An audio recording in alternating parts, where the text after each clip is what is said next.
thank you very much for joining us for another event that is part of the Polish City Club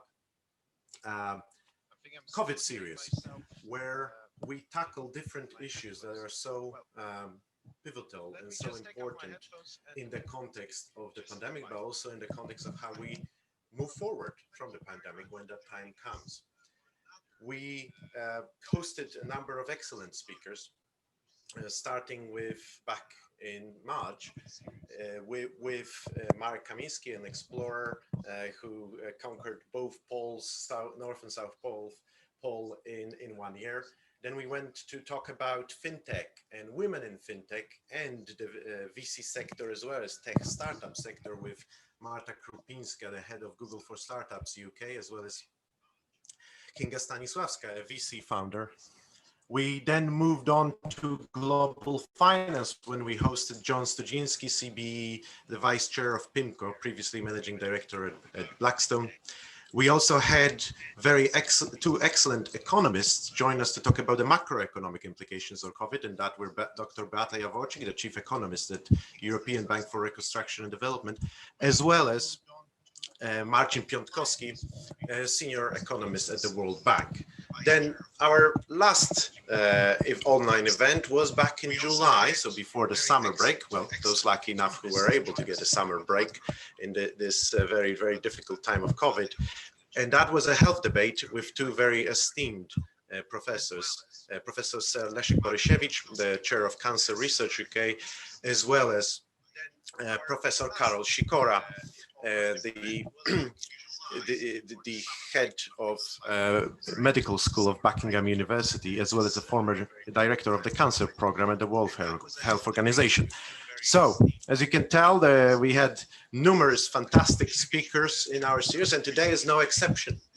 In fact, we have a fantastic, a very esteemed panel where we will discuss with our panelists, I think, one of the most important, by no means, issue that is being discussed in the times of COVID, and an issue that not only has short-term implications, but actually is the most wide-ranging and long-term subject that we will be obviously continuing to discuss in years to come, in the decades to come, but also one that the actions or the way we tackle that issue today will determine how we proceed going forward and where we end up, how we move, as I said, beyond the COVID downturn and into the recovery mode. And that topic is obviously energy transition, climate change, net zero emissions, or the commitment to net zero emissions, and all issues in between. So it is with great pleasure that I'm able to introduce today our esteemed panel. We have Dr. Grzegorz Gorski, who's the Chief Operating Officer of Ocean Winds. Ocean Winds is a joint venture between ENGIE and EDP Renewables, two very, very big European utility companies, but also companies, and therefore by default, Ocean Winds, a company that has grand ambitions in the offshore wind sector, including the trailblazing technology, very modern technology, could again change, and we'll talk about it later, the landscape of the energy sector, and that is floating wind. Previously, prior to joining Ocean Winds, Dr. Gorski was a managing director at ENGIE, responsible for its centralized power generation sector, as well as capital allocation. It's a great pleasure, Dr. Gorski, Grzegorz, to host you today, and thank you for making the time for you. Secondly, we have Hannah Branwyn, who is the commercial director of Energy Systems Catapult, which is a center for excellence that is helping to foster innovation in the energy sector that will be able to, it will enable the UK, and by default also other countries, to really make breakthroughs that will help decarbonize the energy systems across the board. Prior to joining Energy Systems Catapult, Hannah was the deputy director at the Department of Business, Industrial Strategy and Energy where she was responsible for the nuclear financing of nuclear power in the UK. Hannah, it's a great pleasure to have you here at Polish City Club as well, and thank you for coming. And finally, we have Michał Kołodziejczyk. Michał Kołodziejczyk, who is the president of Equinor Poland. Equinor, previously known as Statoil, has decided, was one of the first major oil and gas companies to decide to pivot or transform their strategy towards renewables. And that's exactly what Michał in his portfolio is responsible for, as he is overseeing all the activities of Equinor in Poland, including the JV with Polenergia in the Polish Baltic Sea. That JV is developing and is the most advanced company in terms of development of offshore wind in Poland. Prior to joining Equinor Poland, Michał was driving business development of the Equinor's new LNG solutions division. And before that also was head of the project finance of the Statoil's JV with Gazprom and Total in Russia, where he was overseeing the Stockman field development, one of the natural gas fields in the world. So, Michał, again, thank you very much for joining us. It's a pleasure and a fantastic opportunity to also hear from you and learn from your perspective on what's going on. And what's going on? Well, we are on the cusps of, I believe, a major change in the way energy companies work, energy systems work, as well as how consumers behave using the energy or electricity. And in that particular case, I am referring to the potential transformation in terms of electric vehicles, to name just one example. I think we have a definitely opportunity to rebuild the energy systems, both in developed countries as well as worldwide. And the outcomes that will kind of take hold in the next decades will be informed by what decisions companies, governments, policymakers take, well, this year and the year beyond 2020. We definitely have seen a great push from international institutions as well as financial institutions towards a green recovery, or a new Green Deal, as it's called in the European Union, where the Energy Commission already has increased its ambition in terms of the carbon reduction targets that it wants the European Union countries to achieve by 2030. We also have a lot of change in the big oil.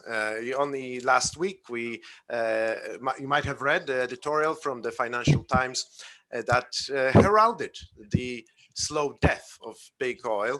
And no doubt that's something that companies like BP are thinking about when they are changing now their strategy.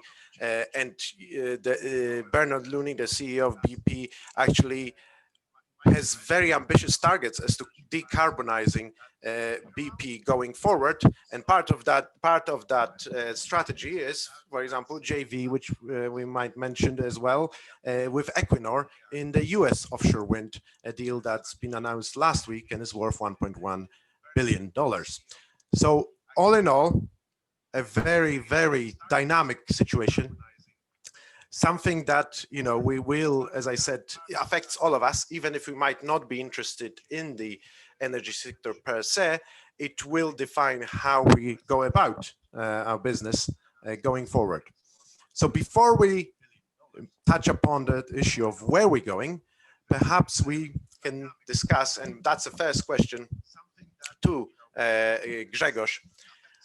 Where are we now in comparison to where we were in, let's say, January 2020, so the start of the year? And the particular question for you is, what has surprised you the most in terms of the landscape that is affecting directly you as an executive and a very big energy company, but also as a consumer and as a human being, that really thought would probably not happen so quickly, or would not definitely not happen at the pace that we've seen. So Grzegorz, over to you.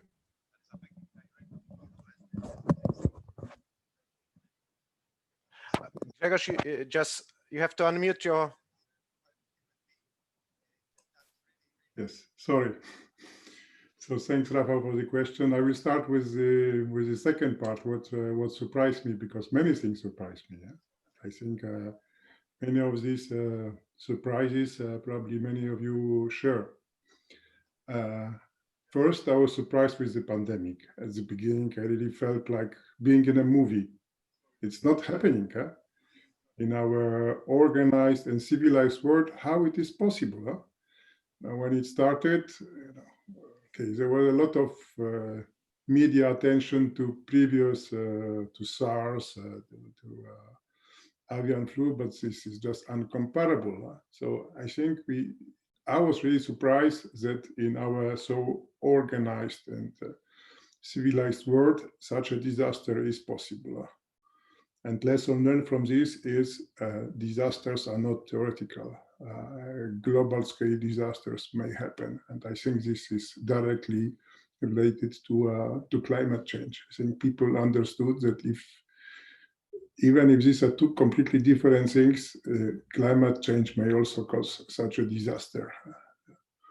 Because things which we cannot imagine, they actually can happen. So that's the biggest change. What really surprised me is also how technology works. Before this, I thought we are not only working from the offices, but we are building big projects. In UK, we are building a £3 billion project in Scotland, Moray East, and of course we have issues there, but well, we cope with them, and there is no delay.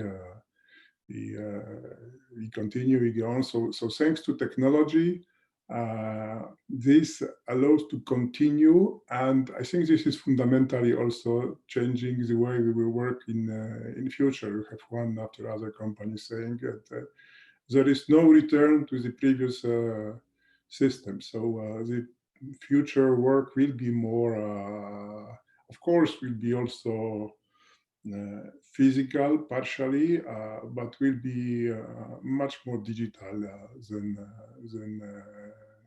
used to be, because technology works, and we experience that technology allows continuation, like before was possible only in real time. So that's my second surprise. And where we are, and I think we are in the for energy transition, for transition to carbon neutrality. COVID long term is a positive impulse. Because when we first started to talk about the green transition, there was always a question how to finance it. Today, nobody talks about how to finance the economic recovery. We have to do it. Huh? So if we do it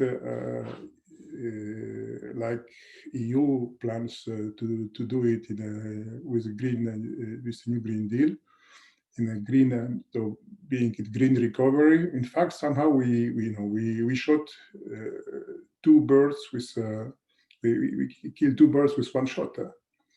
We have economic recovery and we have the green transition. So which is solving the financing question of the green transition.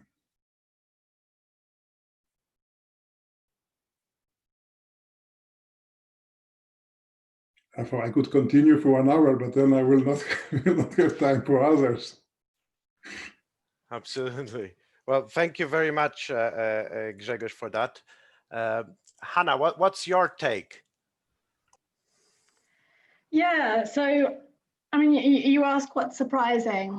I don't know if it's surprising as such, but I think one of the things that has been striking about COVID is the adaptability of humans, and actually the way that you can really change society through a combination of government policy and behavioral change. And of course, that is what we need for climate change. And yet I think many of us inside and outside government have struggled to see that kind of change as being possible. And what we've now seen actually is anything is possible, really. You know, my small birthday party at the weekend would have been illegal, and that was fine. And we move on and we do something different instead. And actually, humans are incredibly adaptable. And I think we need to take that learning and we need to apply that to the energy transition.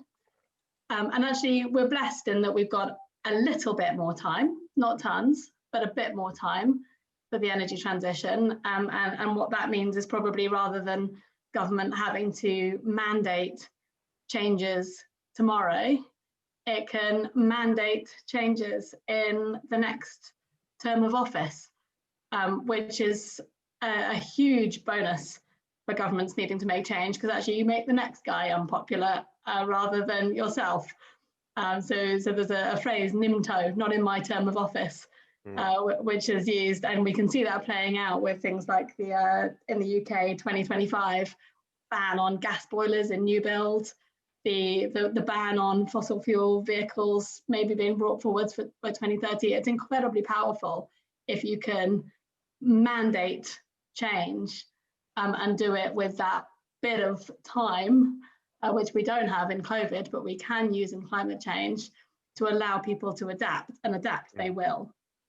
So I'd say that's a positive angle on what we've seen now. I mean, the other thing I'd say, I guess, is, you know, in terms of what's happened this year, you know, 2020, January, feels a long time ago now, but I remember it started in the UK with a clear sense of direction and purpose for those of us who care about climate change.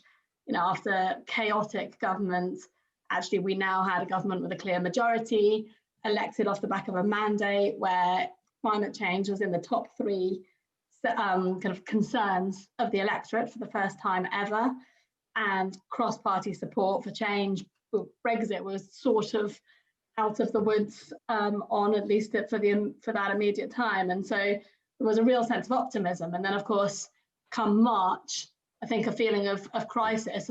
Is that all going to disappear? Because actually government's going to get distracted, money will have been spent, and we're going to lose that momentum. And in fact, I think what we're seeing, though obviously it's a very dynamic situation, is that, as Grzegorz says, we're not losing that momentum. In fact, it's coming together, and we see the green economy and the green recovery taking center stage here as something that people still do care about, a way of government to spend their money, and a real positive pull on the investment and jobs and growth in the economy. Thank you very much. So would you, because we obviously kind of talking here about UK or Europe, the West, would you see the same kind of momentum, let's say, further out in Asia, in other countries, in countries whose economies are not so developed, and because they do not have the infrastructure to weather, although we obviously, you know, I don't want to discount the suffering and the crisis that health crisis that the UK and other European countries have faced, there is still was infrastructure to deal with it in a way that allowed to cushion some of the worse effects of COVID. Whereas we've seen in countries like, for example, India, where the pandemic has brought in, you know, tremendous loss of livelihood for millions of people due to the fact that there is no wasn't that health infrastructure in place. Also because the job market is much different, and obviously other considerations. So those kind of countries, you know, their number one priority is to get back to growth, no matter what. It may give those people jobs. Would you say that there's a slightly different dynamic between, let's say, the Europe, for example, and developing economies in terms of their approach to energy transition? Yeah, I mean, undoubtedly that's true, right? I mean, so other people probably have a better view than me on this, but I guess from a bird's eye perspective, you've got the East Asian nations, which frankly were smashing it on climate change in many respects, though not comprehensively, but in terms of getting on and doing something when they want to do it, they were demonstrating their ability to do that, and have done the same thing with COVID. So, I don't think it's a different dynamic, but I don't think it's necessarily worse. But then, as you say, you've got countries like India and the less developed countries, which will be struggling much more.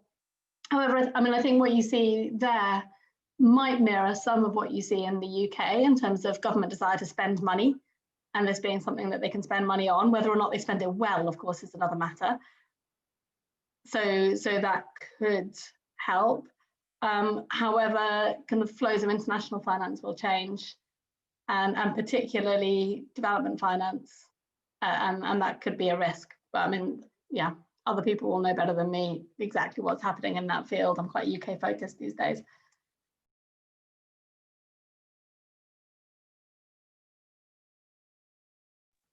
That was just a question to get your kind of high level thoughts, and obviously we'll speak about finance in the next segment of our conversation here, and we have fellow PCC member Jarek Olszówka from Nomura, who will, I see, is already on the call and will join us on that conversation in a minute.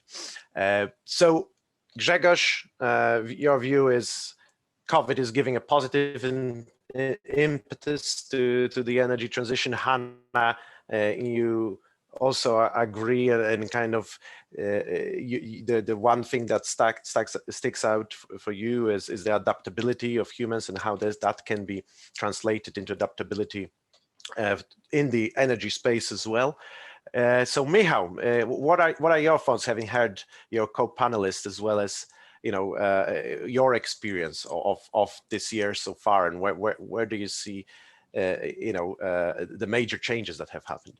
Well, I can only supplement what has already been said on the human adaptability, and obviously everyone being surprised with the pandemic. What we observed at our end in the company was how quickly people have actually get on with tasks and became quite innovative on the way to keep in touch with each other, to do the team work using online tools, and really become resilient to the new situation. It hasn't been easy, but it has been relatively resolute as a response. What surprised me as well is how I moved to Poland in January, how people quickly adapted to wearing face masks. Something that we used to scarf in the past and look traveling through Asia where people were wearing masks as something quite unusual. Now you see more or less everyone in the street, well, now less and less, more on the public transport, wearing a mask, a face mask, and no one is really asking whether that is something that you should or should not do. And at the same time, for us, obviously, as busy people, we used to travel and meet people either domestically or internationally. That has been taken away from us by the pandemic.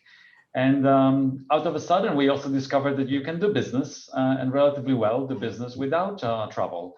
I have to tell you, yes, we indeed closed the deal with, or the new big joint venture with BP, and something that has been done using the online tools.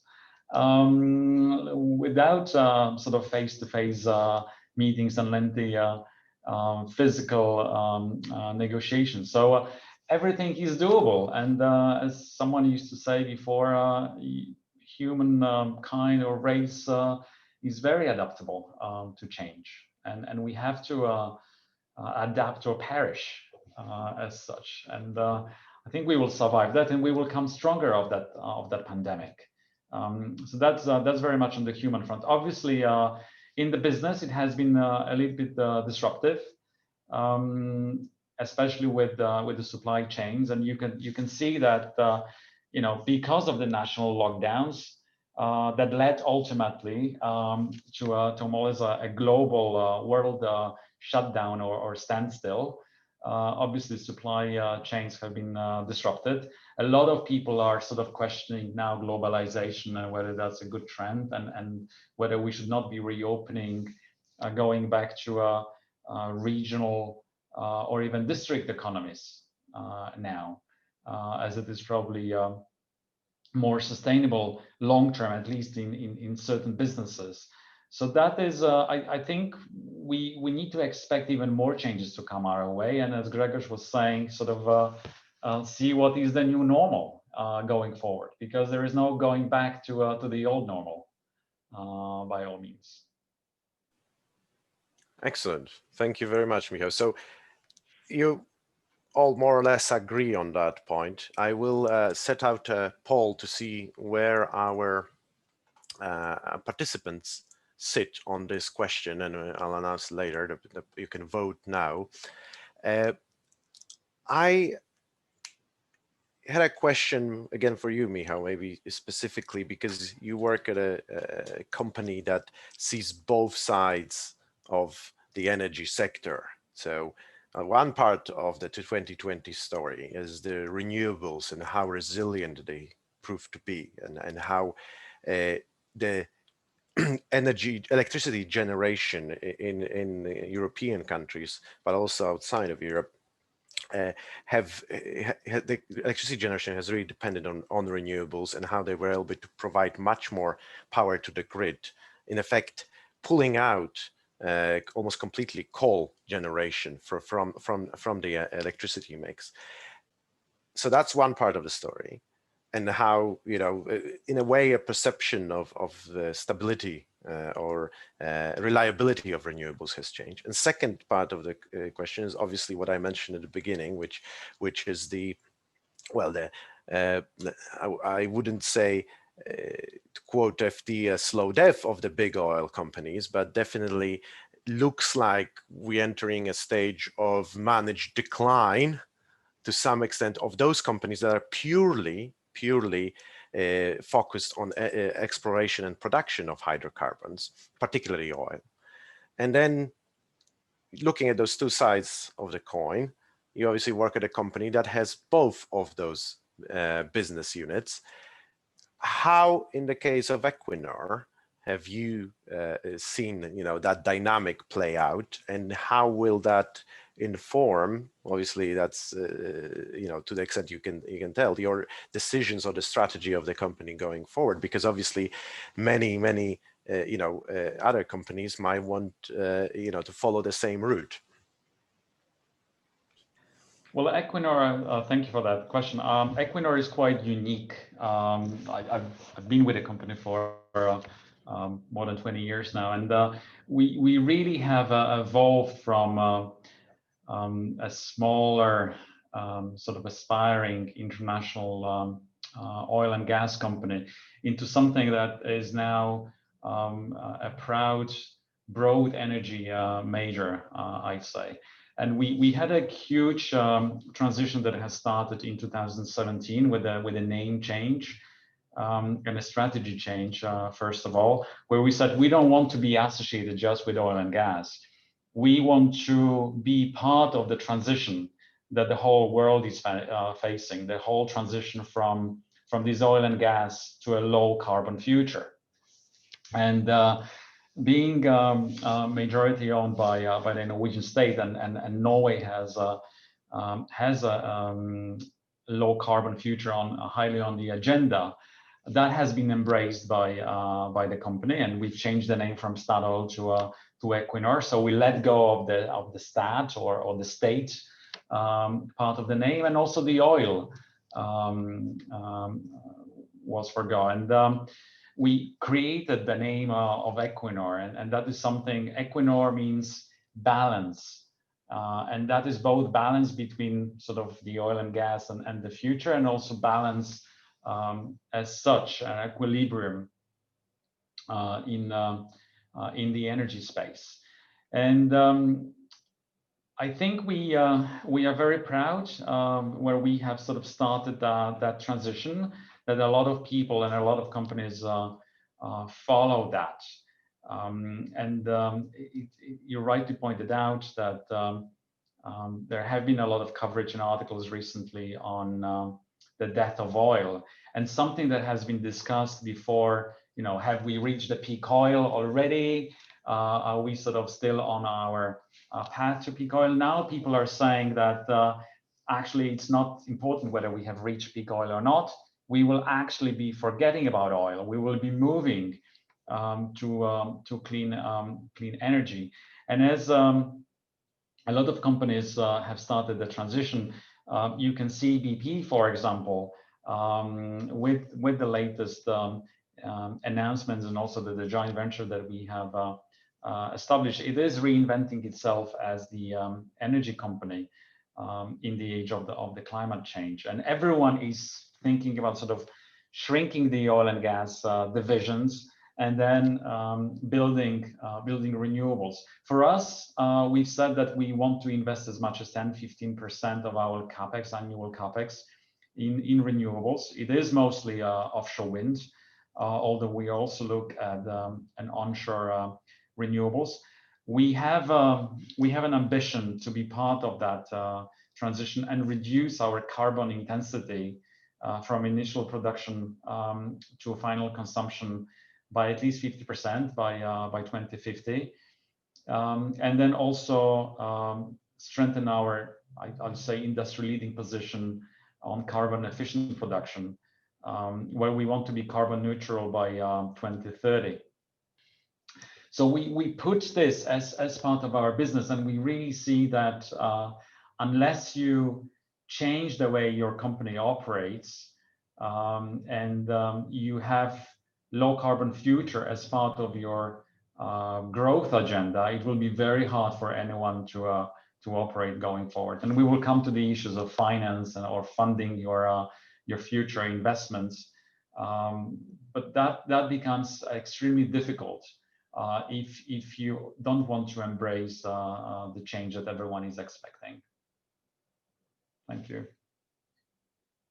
Maybe I just wanted to go back to Grzegorz, because in the case of Equinor, we have a company that until recently was very much reliant, or the majority of the business was exploration and production, and then the switch to electricity generation came around. Whereas you, Grzegorz, for many years have been involved in that exactly utility electricity generation business.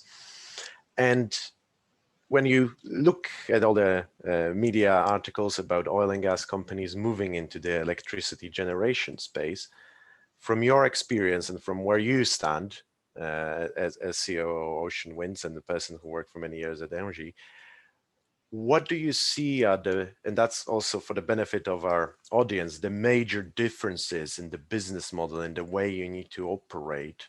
And I'm not talking, just briefly, between electricity generation and oil and gas exploration, and how those differences, to the extent you can identify those major ones, will be a challenge for the oil and gas companies who now really want to change tack and go into, well, renewables, but at the end, electricity generation business. I would say it's nothing new. The oil and gas companies were in electricity generation business. Well, I know cases last 20 years when I am in this business. They were also, I cannot say that they were extremely successful in this, because it is a bit different. On the other hand, the company I'm coming from, so ENGIE, we also had oil and gas exploration, which we sold some years ago to Neptune.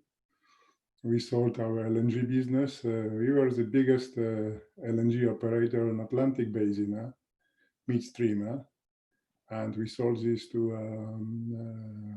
Total. So I think everybody is doing what they know best and what they can excel.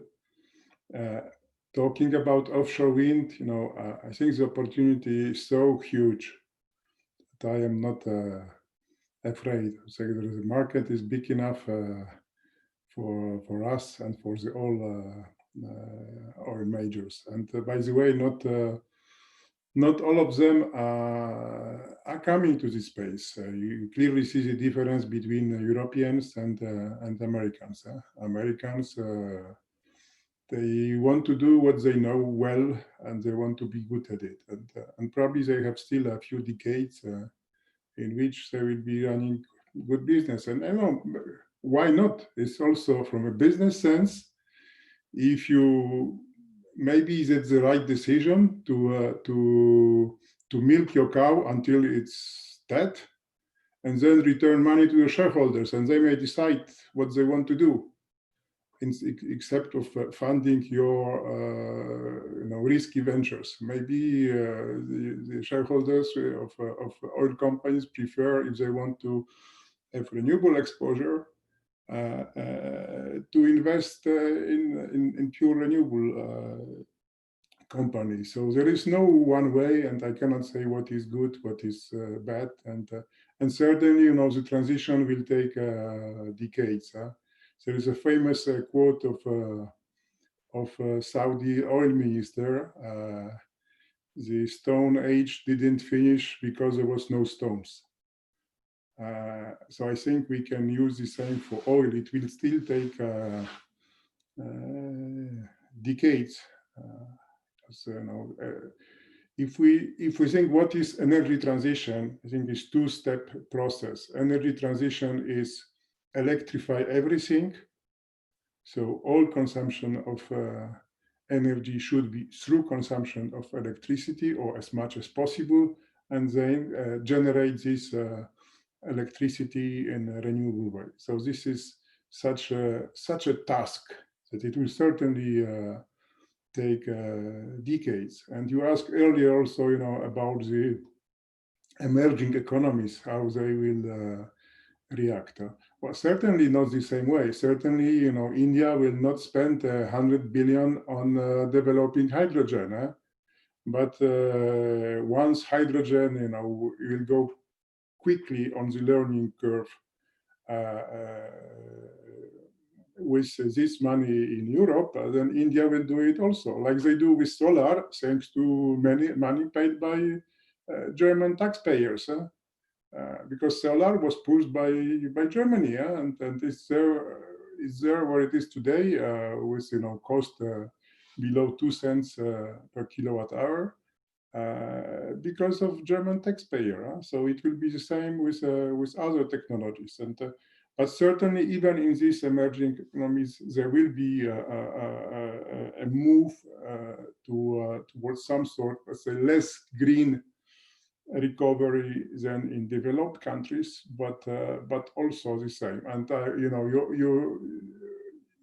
well, I don't know whether you all remember, because I am maybe older than you, but if you reckon the end of communism of Poland, we didn't rebuild the heavy industry, which all collapsed in 1990.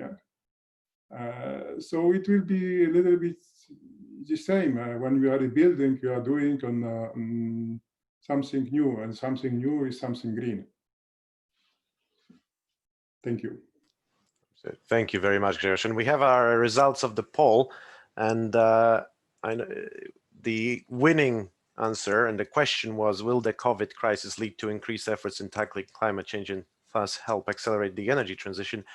63% of people said yes, but only in the developed economies. 5% yes globally, 21% no, we will go back to business as usual, which goes counter to what we've kind of the consensus here among the panel, and hard to say or don't know, 11%. So at least in terms of, yes, that will be happening in the developed world. That's where our audience participants today believe majority of them will be going. So Grzegorz, if I can just briefly kind of do a follow-up. In terms of, the two, because as you already pointed out, there are two stages to energy transition. First, electrification of everything, and for example, mass deployment of electric vehicles that will replace combustion engine vehicles and therefore decrease the demand for oil in transport. And secondly, make sure that whatever you power with electricity, that electricity is generated in a green way. So your company obviously is at the forefront of a business that, or a sector that has been developing and making constant gains and advancement in technology from the early 90s, where first offshore wind farms were developed in Denmark and were much smaller to what we have today, the newer generation of the wind turbines. And it seems that, although maybe not at the same rate as computer processors, that with every year you have a new model of offshore wind farm, but the replacement rate or the progress in terms of the technology, the ability of the turbine, its energy load factor, as well as the energy efficiency, so this ability to produce a desired output increases. Where do you see, from your point of view, the major kind of breakthroughs or innovation breakthroughs in offshore wind that will help that industry, that sector, to gain an even fuller foothold, or rather footprint in the overall energy transition when we're talking about electricity generation? And to some extent, maybe I'm pointing towards floating wind, which is a new kind of not only already being tested technology, but not yet something that can be deployed at scale. So I'm just wondering about your thoughts on the technology breakthroughs in offshore wind. Well, there is still also a lot to do, not only with floating, but also with bottom fixed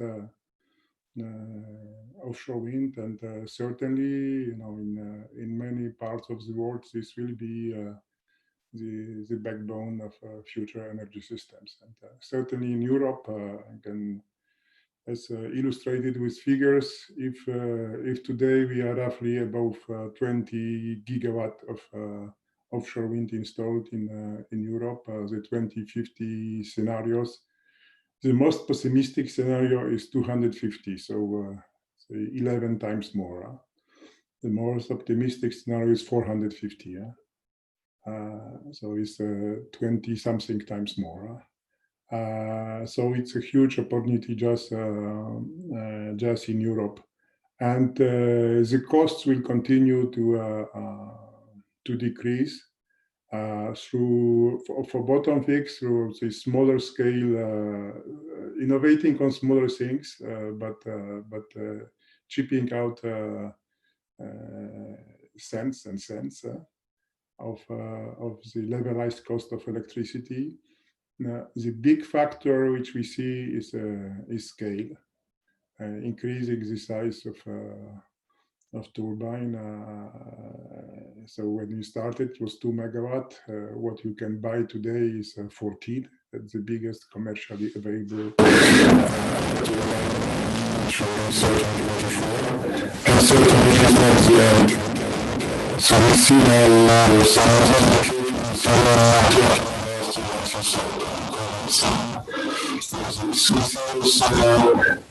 sizable parks.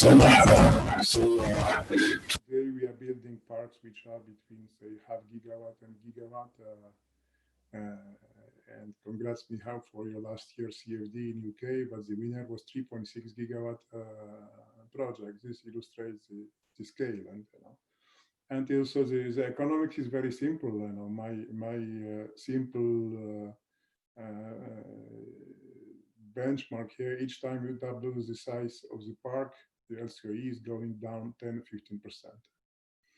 So then floating wind. So bottom fixed offshore wind is a great technology, but apart from sea and wind, you need also continental shelf, because we are doing it up to, say, 60-meter depth. And there are a lot of areas in the world which would need such power, but they don't have continental shelf, like Japan, California, and so first. So starting in these areas, and then also either floating offshore wind will be, I'm sure, also a mainstream technology. Today, I think the audience here is lucky, because Equinor and Ocean Winds are the two pioneers, which are the only two companies which have today floating offshore wind in operation. So I think we are both very, very bullish on this technology, and I am sure, you know, we will have people ask me if will it ever be at parity with bottom fixed, but this is a wrong question. I think in the parity in the sense that in future we will decide whether the depth is good enough for bottom fixed, or if it's too deep, it will be floating. I would even dare to say that probably one of the technologies which we are using today for bottom fixed, so jackets will disappear. Jackets is like, you know, frame tower of steel, and it will be monopiles only, I don't know, 40, 50, 60 meters, and both these will be floating. So of course, in this diagram, floating will be more expensive than shallower bottom fixed, because the bigger the depth, the higher the cost, of course. But it will be in the same equation, and the only difference will be the depth of water. What we need is quickly to go to scale, because it's also not fair to compare the costs of today projects which are, say, below 100 megawatt with 3.6 gigawatt of Dogger Bank. So we need quickly to go to scale, and then we will still, I would say, even at the same scale, floating is today more expensive, but we know that the technologies which we have today work, so we need to industrialize.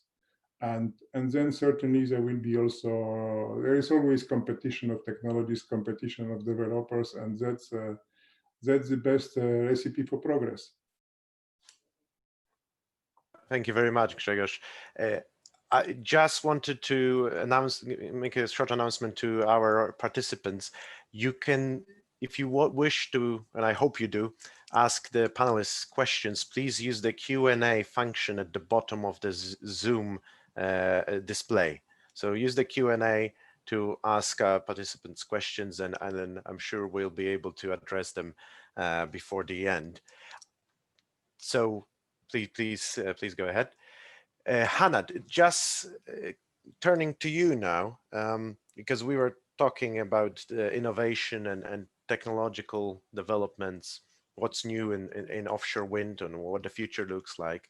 At Energy System Catapult, as I mentioned at the beginning, UK Center of Excellence for driving through that innovation. What is Catapult and you personally most excited about the particular solution set of solutions that will really help drive that innovation through and will indeed transform our current energy systems? Yeah, okay. Big question, and obviously a lot is the short answer to that, but maybe to pick on a couple of things that are in a different area from my colleagues on the panel here. I think we know that decarbonisation of heat is an enormous challenge, and we know that flexibility is as an enormous challenge, and so just picking out on a couple of things that we're quite focused on in the Catapult. One, which I think is very exciting, one is the package of innovations that are going to be needed to decarbonize heat in our homes. So, in the UK, we have 27 million homes where we will need to go into those homes and effectively switch out whatever they're using, generally gas boilers, in some cases oil boilers, for low carbon heating systems. And alongside that, in many cases, that will require a different fabric of building. So in the UK, we have some of the worst insulated, oldest housing stock in Europe, and we're going to need to change that.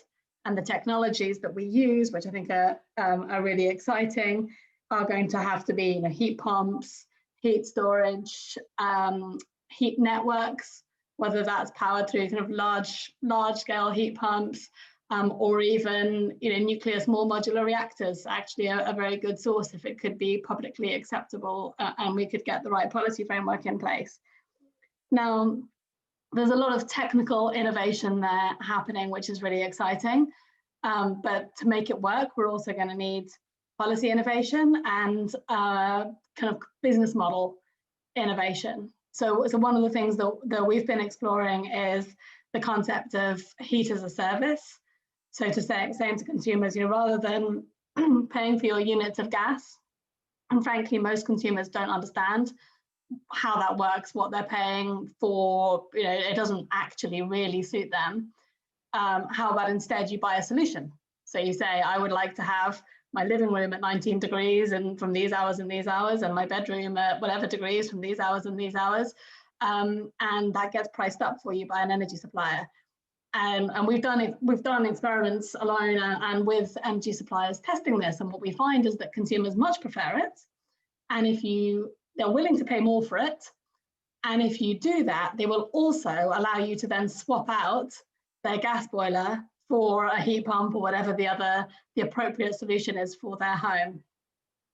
So I think in terms of being able to get that consumer buy-in to the change that we need to see in our lives, and that kind of combination of technology, business model, and policy frameworks, because that's going to have to get paid for, is really exciting. I mentioned digital earlier and flexibility, of course, and that's very related. So, if we're electrifying heat, then the variability in our electricity demand is going to increase massively, and the role and importance of flexibility and behind the meter flexibility becomes really important. And at that stage, digitalization in the home and across the network that allows consumers to become prosumers, to flex and have agile energy use, offer demand side response to the system, and react to that in an automated way without having to kind of, go on their phone and switch on and off their boiler because they've got some notice saying that power prices are suddenly going through the roof, is going to be transformative. And some of the work that digital energy companies are doing in that space at the moment is very exciting. Excellent. Thank you very much, Hannah.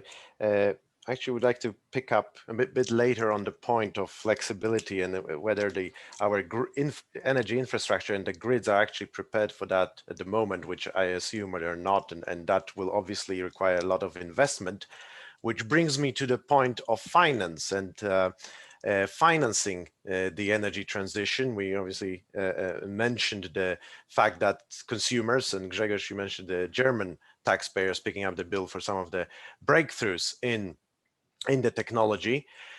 If we just look kind of high level, according to the Economist, the latest issue, to keep temperatures within 2 degrees Celsius of pre-industrial levels, and that's the Paris Agreement commitment, the annual investment in wind and solar capacity needs to be about $750 billion.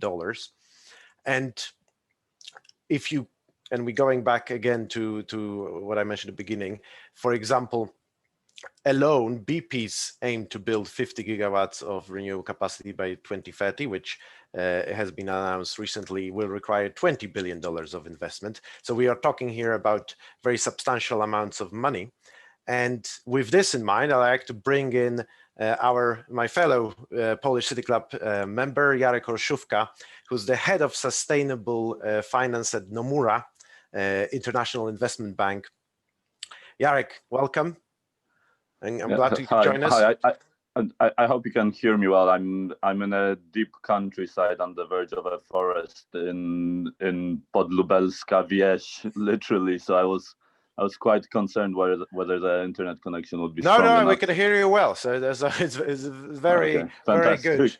So Jarek, from your perspective, what kind of trends have you seen, in terms of financing of green project in the times of COVID this year, and what does this indicate for the next few years? If you can just give us a brief, overview. Yeah. So just by way of background, the green bond market and green financing started 12, 13 years ago. That's when the first green bond was issued by EIB and World Bank, 2007-8. But so it started from a very tiny base. It has been growing past few years exponentially. But just to give you a rough idea on the numbers, globally, last year, which was the record-breaking year, there was around 250 billion of green bonds issued. So I would say year-on-year increase of a good 30%, but still nowhere near the numbers you mentioned to be aligned, to be on the transition pathways towards Paris Agreement, even to a 2-degree scenario, which we know is not an ideal scenario. And so with COVID, it was quite interesting because there was quite a dip in the kind of the rise was continuous, that the direction of travel was in the past 2-3 years, just every month, more and more types of issuers, more types of projects coming to the market. And then March and April, there was a big slowdown. And I think it was partially driven that people were in firefighting mode. There were more, people were scraping for liquidity. They were more concerned with kind of what's going to happen, how all of this is going to unfold. So for example, new issuers, they put on hold projects to establish green bond frameworks, to get second-party opinions, to get all the data required to do a proper green bond. But to me, it was interesting how very quickly it came back. And I think this was the realization that there's all these huge funding programs by nations being put in place. And this that will need to be repaid over decades to come. And I think this realization came that we can either continue as we had before, or we can try to apply the money towards renewable energy, towards kind of, this whole, I know it sounds a bit like a cliche, rebuilding better, but kind of how we invest this money and into what in the next 2 years, because it's such a wall of funding. And this will determine whether how far up, or whether we have any chance of being on the transition pathway. And also I would say March and April there was a very big rise in other type of ESG bonds, kind of not related to environment. COVID-19 response bonds. We co-created this new category of product and social bonds. So these were based similar to how green bonds work, that you have certain use of proceeds categories, what the money can be spent on. But in this case, it was either on healthcare or provision of liquidity to small, medium enterprises. So kind of trying to mitigate the socio-economic impact of the crisis. So also investors shifted their focus a bit towards, I would say, social issues. But I think it's fair to say that people do realize how interdependent kind of sustainable growth is, that you can't address one without another as well. So but this month it's the highest ever in history. We're two-thirds through the month, and there's already more than 30 billion green bonds issued, which previous highest month was in mid 2018, which was 20-something billion, and we still have a few good days to go in terms of issuance. And kind of I think that if we are to have any chance of meeting Paris Agreement targets, I don't think green bonds will themselves get us there. That I don't think there's enough eligible assets, green assets globally, that even if we did all the green bonds to finance them. So we've been very heavily involved and working on creating two concepts: transition bonds, which would be kind of, if you think at heavy polluting industries, apart from oil, if you think about cement, steel companies, if you think about airlines, shipping, which is a big source of greenhouse gas emissions.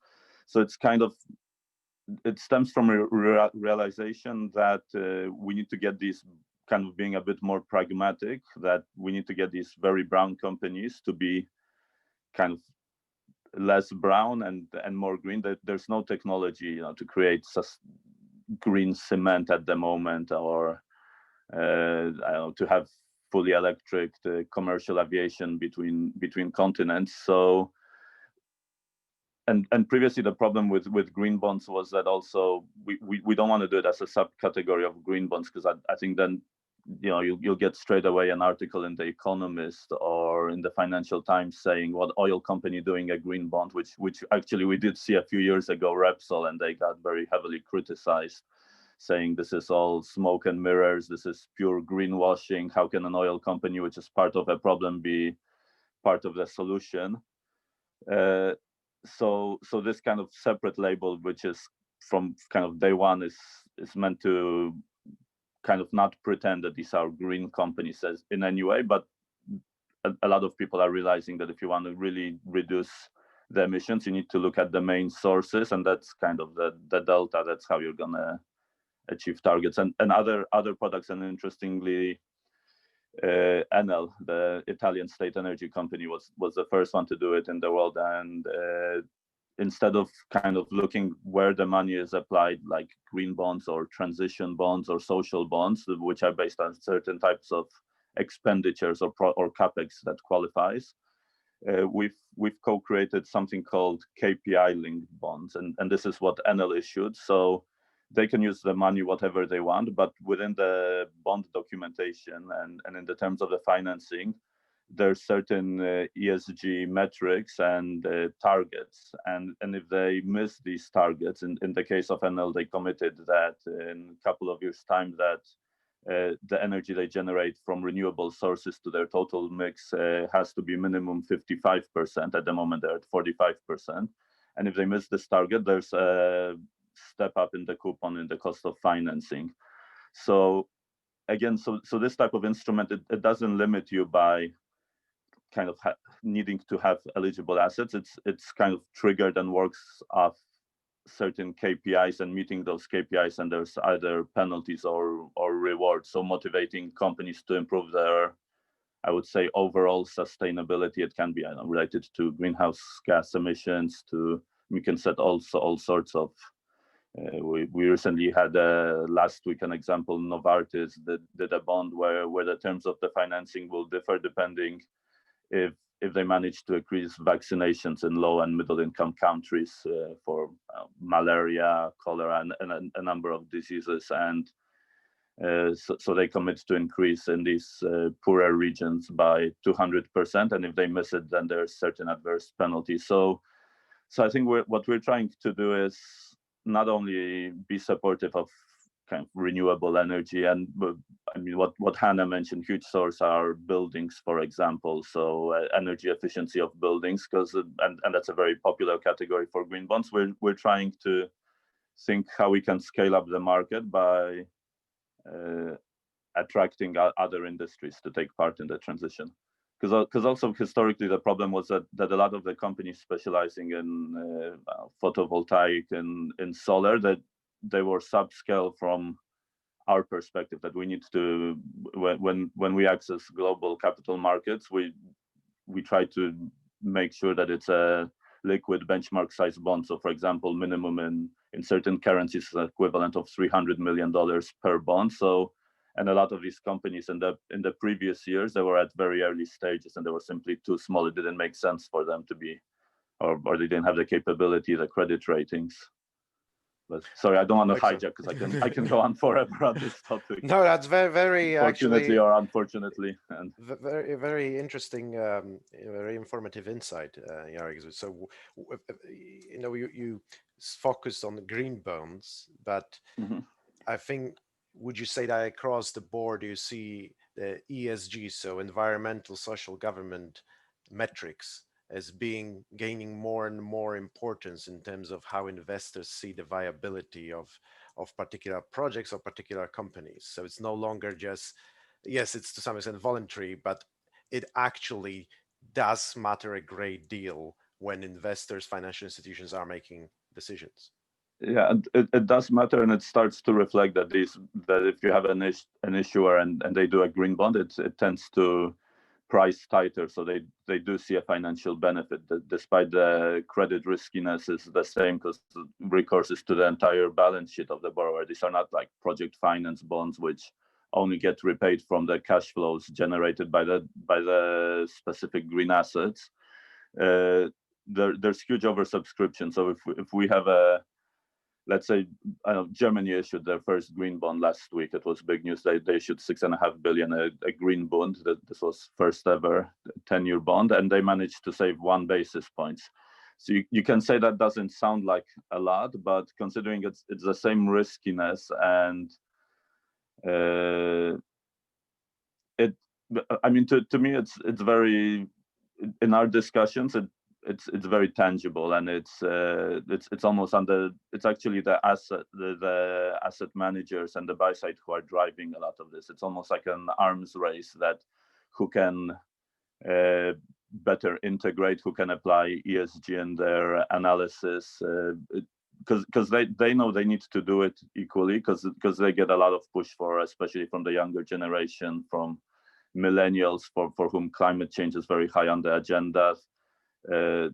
They get a lot of money. Asset managers traditionally, they get a lot of the money they invest is from pension funds, and for pension funds this is also an existential question, because they're not investing in a time horizon of 2 or 5 years, that they're investing often cross-generational or 15-20-year horizon, and a lot of these risks we're talking about, they will materialize within 15-20 years. And so, and finally, I would just say that from my perspective, the money is lined up definitely with what we're seeing. The bottleneck is on the kind of supply side, that we can't source enough projects which are of meaningful size. The money, it's literally sitting there, and so issuers have all the motivation to put in the work to establish these frameworks to provide all this additional data. So it requires more work than a normal financing, but they certainly see the benefit. So it seems a win-win, because investors demand it, issuers can see a pricing benefit, apart from PR benefits, and simply and it's also quite transformational for the organizations, who, because suddenly you have different departments of the same company speaking to each other. They have to think, where do we want to be in 3, 5, 10 years time? It's not just opportunistic funding because this currency happens to be cheaper than another, or this maturity, or there's some kind of arbitrage. It's a very, I would say, strategic topic, and definitely it's typically at CEO, CFO level, or head treasurer. So that's also another change, because 5-10 years ago, when you mention ESG, people would think it's some kind of charitable, or it's somehow impact investing, that it's something you do to look good, to subsidize. And at the moment, it's totally not the case. It became mainstream, and it almost, if you don't apply ESG criteria, you start to attract eyebrows. How can you not take into consideration such key metrics, or the impact of climate change on the underlying business? Interesting, very, very interesting. Thank you very much, Jarek, for this overview of how the financial markets are changing in the let's say post-COVID world. I just want to perhaps move, because we had a couple of questions from the audience, and I see there's one actually talks about Polish energy sector. After all, we are Polish City Club, and Jarek is also joining us from Lubelskie, where we see that in Polish countryside actually very, very, very good Wi-Fi. So that's encouraging. In terms of what next question I'd like to ask is in relation to the question we got from Veronica here. How do you think the Polish energy sector will change after COVID-19? And I would like to turn this question first to Michał, who is obviously very much on the ground and is part of the answer, I believe, with Equinor's Poland big investment in Polish offshore wind on the Baltic. And we perhaps then have a few words from Grzegorz, where Ocean Winds also owns a block in the Polish Baltic to develop an offshore wind farm. But first of all, Michał, over to you, and repeat the question. How do you think the Polish energy sector will change a post-COVID world? It's a tricky question. For us, it's not, as a company, it's not a question of how it will change post-COVID, but really which direction the Polish energy sector is heading overall. And when we decided to look at Poland and invest in here, no one really was thinking about large investment in offshore wind in Poland. When we were taking these decisions to come over here and invest, we look beyond the immediate horizon, and we're looking at the fundamentals, and all the fundamentals were there. I mean, Poland being part of the energy of the European Union obviously has certain policies and obligations on the renewable targets. In addition, it has aging coal power plants, which will have to be replaced with something, and there will be a gap quite soon that has to be filled in something with something, and that something, as we have already heard, probably will not be coal for a lot of reasons.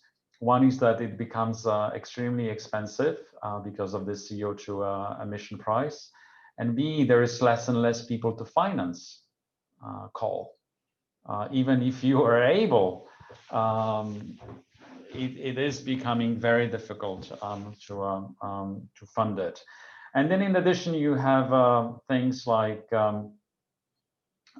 people actually expect clean fuels, they expect clean air. And again, it will not come from coal power plants. It can come from other energies. And for us, that is the offshore wind. That is why we have decided to come here and invest in offshore wind. You have other players obviously looking in onshore wind and photovoltaics, and all this is materially changing the way that Poland builds its energy mix. Although with a big trouble in a way, and that is absolutely understandable given our history, given where we are with Silesia and the huge energy transformation and transition that Poland has to undertake in the months and years to come.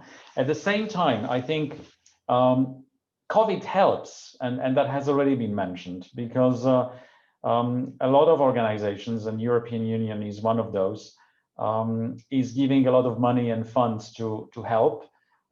Someone has actually said that the Green Deal can be called a new Marshall Plan for Europe.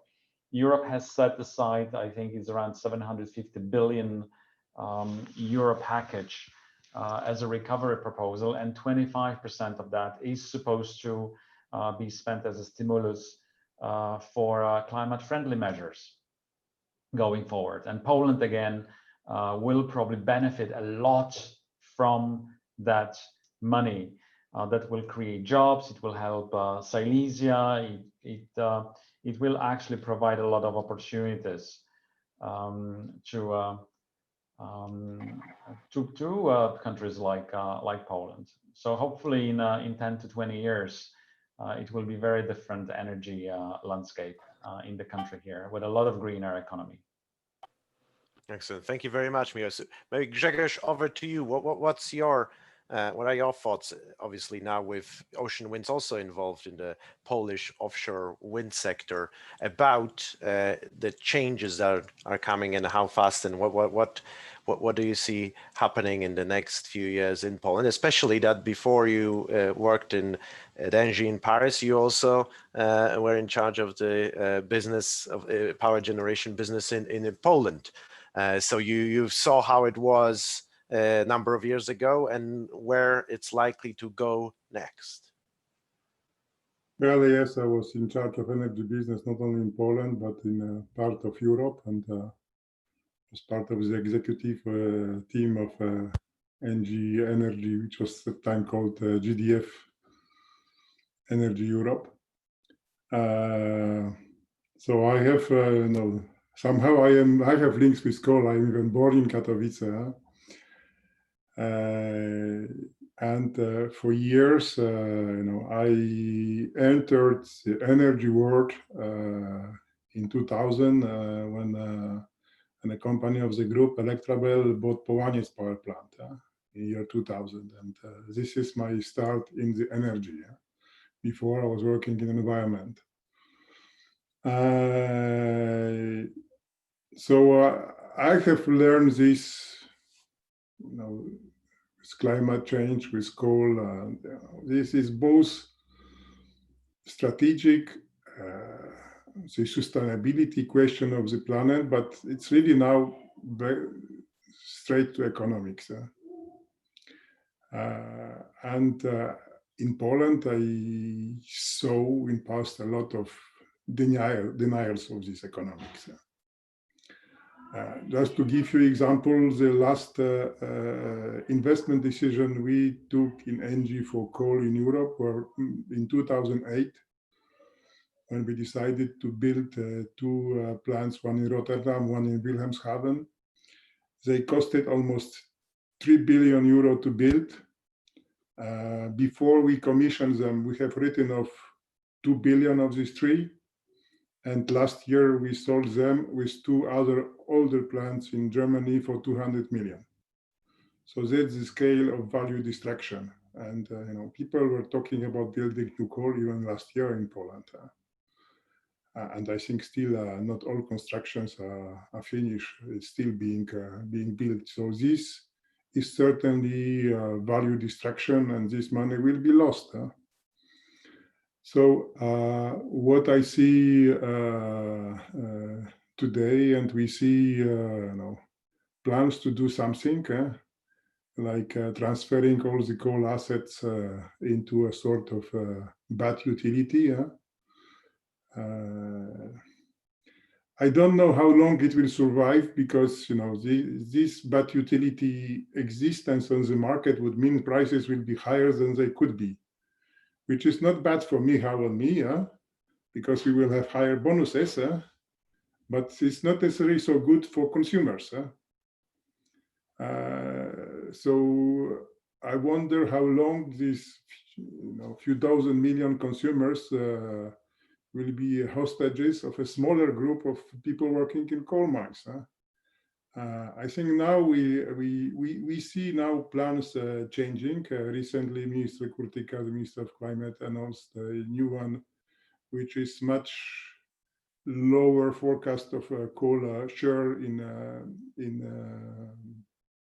energy portfolio. I think reality will be even lower than the bottom of the range in this forecast, because it's purely just the economics. I think the cost of CO2 will kill coal quite quickly. And not only in Poland, by the way, also in Germany.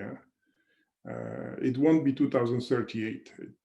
If it's 2030, I think that's all. Then what, if not coal, then what? So certainly there are big plans for offshore wind. I think in reality we can do even more than these plans, which say about 15 gigawatt. I think we can. We have possibilities to do more. The plans are also to do a big nuclear program, which I have my doubts. ENGIE is still operating 7 reactors, but we have stopped all projects, including NuGen in Sellafield with Toshiba. Nuclear energy is, renewables on one side are cheaper and cheaper, and nuclear energy is more and more expensive. And who knows how expensive it will be, because they are building and building forever and are not able to build. It's like, the projects which are built in Europe are now 3 times longer than they were proposed, and they cost 5 times more than they were proposed, and they are still not completed. So who knows when they will finish? The only certain thing is it will be more and more expensive. So I'm not sure that we will be able to build the nuclear programs. I rather think there will be more offshore wind, more solar. There is also, I don't know whether you know that, but Poland is right now the biggest household solar market in Europe. So this is a revolution which nobody knows, and solar will be cheaper even than offshore wind, and there will be a lot of distributed solar everywhere. So a lot of electricity will come from this. Of course, there's a question of reliability and sustainability, but I think, like Hannah said here, digital will help a lot. With we need to flexibilize the demand. And what you said, Hannah, about electrifying heat, I think this is a big opportunity for electricity, because thermal energy is storage. Small differences in temperature will be not noticeable by consumers, and they will allow a lot of storage of generation. And last, Poland will also benefit from humanity always benefited, so technological progress. I'm sure that there will be new invention, especially in storage, which will solve big problems which we believe are big problems today. Excellent. Thank you very much, Grzegorz. So I think we have no choice but to come back to Hannah, because prior to your time at Energy System Catapult, you were responsible at the UK government for setting the nuclear power financing arrangements. And I just wanted to ask you for your thoughts on what Grzegorz just mentioned regarding big nuclear power plants and them becoming progressively more expensive, in the context of your earlier comment about the small modular nuclear power actually making a difference in the energy transition. So if you wanted to say a few words about that, it would be great. Yeah, I mean, obviously, I think this is a very interesting topic, and I'm maybe going to give a counter view, which is certainly controversial in some areas. So I guess my starting point on this, and actually the Energy Systems Catapult starting point as well, so it's not so much to do with my history, is in the UK, we're going to need to at least double our electricity generation, and we're going to have to make all of that low carbon. We might actually have to triple it if we don't end up using hydrogen produced from steam methane reform or biogasification with CCS. Then we could end up at much, triple the level of electricity that we need today. And therefore, there is a huge amount of space for all of the zero carbon generation technologies to proliferate. And we absolutely need all of the wind and the solar that we can get our hands on. That doesn't change the fact that they are intermittent, and you end up with, when you look at the modeling, you just end up with a problem in your kind of windless, sunless winter weeks. And then the question is, how do you fix that problem? Now, we might end up with storage and flexibility solutions that can address that, but we don't know what they are now. You could say, well, we'll just import it, but whether it's sufficiently correlated across Europe and international relations, as we very much know to our cost in Britain at the moment, are sufficiently unstable that might not be a solution of choice. Or you might say, well, we'll rely on CCGs, gas turbines and carbon capture and storage. But unless you get the capture rate of carbon capture and storage much higher than is currently looking possible, you won't get to net zero if you do that. So our view at the Catapult is actually nuclear does have a really important part to play, gigawatt scale initially, because that's where the mature technologies lie, and then potentially small modular with time. Now, I totally take Grzegorz' point about the recent history of nuclear new builds in the West being an absolute catastrophe. I mean, it's been completely abysmal, massive failure, and lots of shame in that. It doesn't have to be that way. And if you look at East Asia, you get a counter story. Actually, Korea has been tremendously successful in driving the cost down, Japan the same, China the same. And there's an organization called the Energy Technologies Institute, which did a really good bit of research into what makes some nuclear projects, like the ones that we hear about in the West, Flamanville and the EDF project, and the ones in the States, a disaster, and others, like the ones in East Asia, very successful. And it's actually not that complicated. It's not rocket science. It's things like have a program, use the same people, replicate design, decide, do your work up front, decide what you're going to do before you do it. Don't make it up as you go along. And all of that is completely doable. It's just that we've set the wrong framework in the West, and that's government and industry are to blame for that. So I guess where all of that gets us, in my view anyway, is that it can and should play an important role, but the regime needs to change, the way that we approach it needs to change, and that is for government and industry to get together and fix that. But we do know what that ought to look like, and it has been done elsewhere. So we shall see.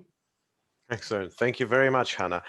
So we running out of time, and I just wanted to have a last round of question and actually refer to an earlier question we had from one of the participants, Anna, about what style of leadership is best for COVID. According to Hannah, is agile and empathetic, and empathy definitely is part of the equation in how you lead and manage your teams in these very special times, especially where you have a remote working arrangement. So I just wanted to maybe go back first to Grzegorz on your view, as a leader, and you're all leaders of teams, of companies. How do you, especially in this time of COVID and remote working, although perhaps in Madrid, where you're based, people to some extent have returned to the office. How do you bring out the best, in the organization, in your team, and in each individual in your team? If you would like to, share your thoughts on that with us, that would be fantastic. Well, again, I think technology allows more than I thought. I have like 30% of people, because we are a new company, we closed the transaction to create Ocean Wind. And actually, it was virtual closing, 12th of March. And the lockdown in Madrid started 11th of March. So 30% of people in my team were recruited virtually, and they are working now virtually. I have never met them. So it is. I thought it's impossible. It is possible. It certainly requires that you work differently. I think I have, because I'm afraid of not having enough contact. I have a lot of contact, and then as a result, as a global organization, I have never worked so hard as today. Because you start early with people in Asia, and you finish late with people in the US. And you don't travel, so you don't rest, because when you travel, you rest. So now this is gone.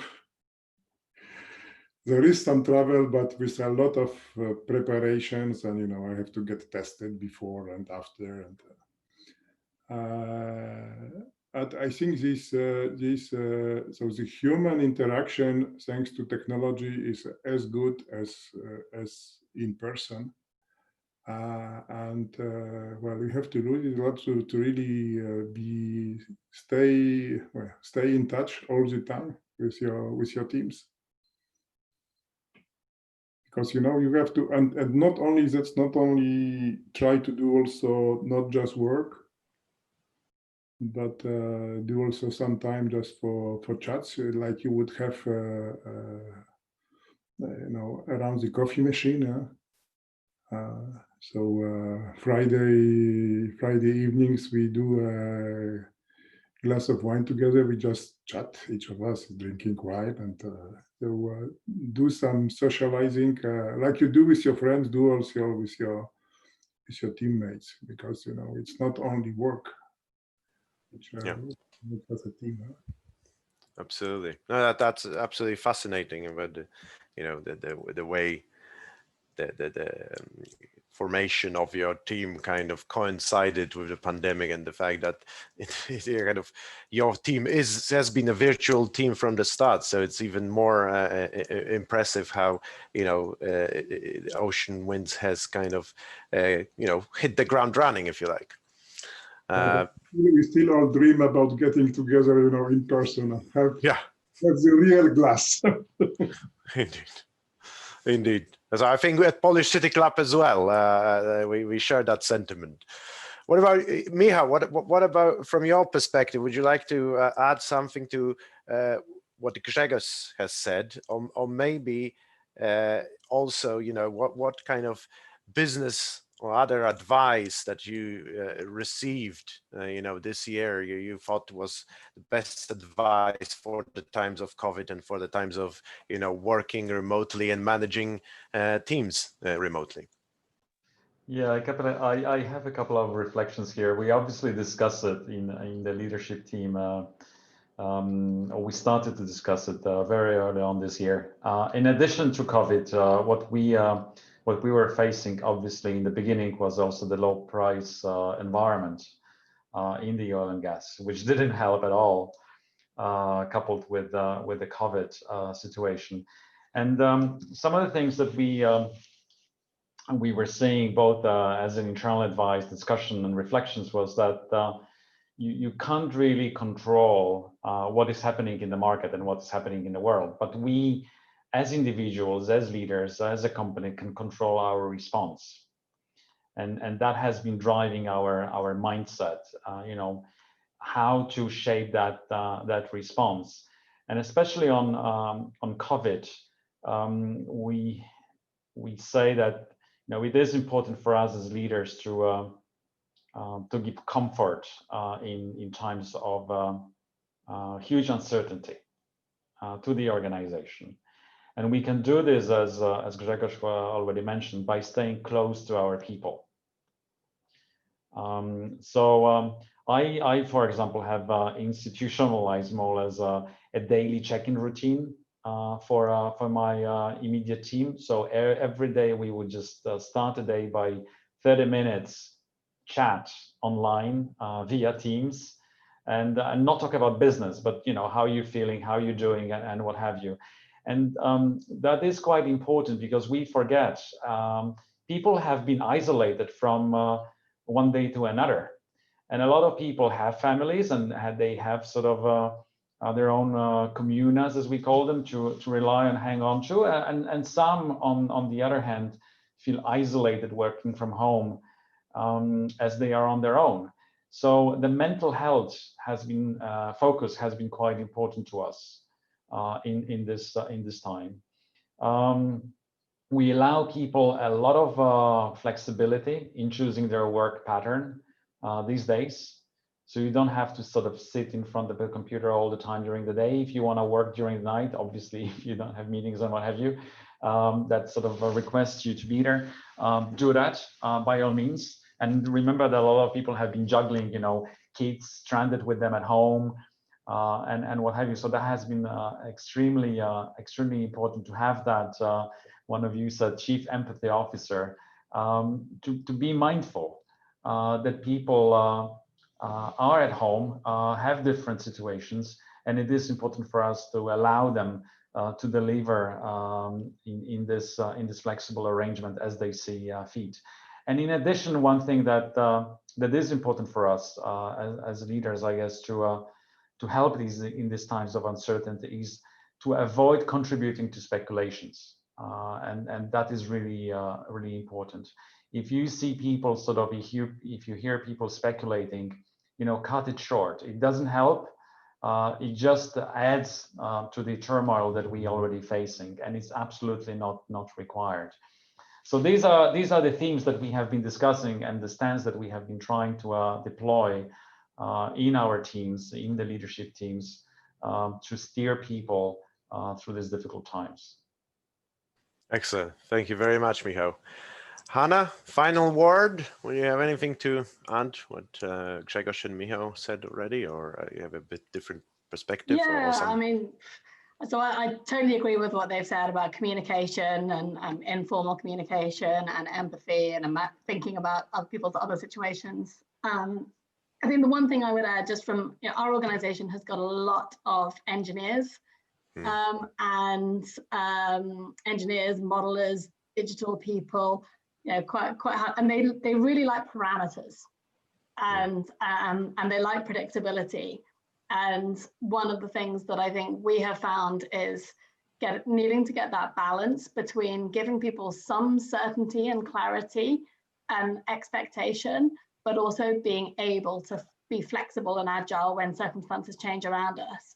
And so it's somehow that thing as a leader of looking up, looking forward and saying, you know what, so we can say at the beginning of the summer, we said to them, we are not going to be back in the office until at least September, and then we'll appraise then. And then at some other point, we had to kind of step our heads up and say, right, let's look forwards again and say what we think is the case. And I think you can really not underestimate the degree to which some people just want to be told what's going to happen. And even if it doesn't end up like that, they just need some assumptions so they can get on with their life and plan. And as a leader, I think we need to give people that where we can. Excellent. Well, thank you very much. We are overrun, but I think it was a fascinating, informative, and very much engaging conversation. And I personally learned a lot from speaking with you. And I'm sure our participants also learned a great deal. And also, I think it was a great opportunity for all of you to exchange your views and get to know each other better. But I actually think that interactive part of addressing each other point was one of the best parts about this meeting. So overall, I think we had a very, really good discussion, good debate, and well, the future for energy transition and companies and financing, as we learned from Jarek as well, and thank you, Jarek, for your contribution. It looks really promising and looks like we are not going back to business as usual. And indeed, the point that we mentioned at the very beginning, people are very adaptable, companies are adaptable, and the markets as well are adaptable. And it seems that COVID has become a catalyst for a major breakthrough in achieving net zero carbon emissions, and also striving closer towards the Paris Agreement targets of that have been set years ago, but until now haven't been treated that seriously by many economies around the world. I think the tide is changing, the tide is turning, and your companies, your institutions are definitely playing a big part in that. And it was our privilege and honor to hear from you today. And I would like to thank, on behalf of Polish City Club, all of you for sharing this evening with us and for taking the time to discuss those very important issues with us. And I wish you all the best for the remainder of this year. I'm sure that, well, it seems that the summer now over, the routine of social contacts through Zoom and other software solutions are here to stay. So I'm sure and that's a message to all the other participants of Polish City Club, we will be back. We will be back with another great discussion, and please stay tuned. But for the moment, I hope you enjoyed it. And I'd like to thank very much again Hanna Branwin, Grzegorz Gorski, Michał Kołodziejczyk, and Jarek Olszówka, and have a good night. Thank you. Good night. Thank you all. Good night. Thanks, everyone. Okay, good night.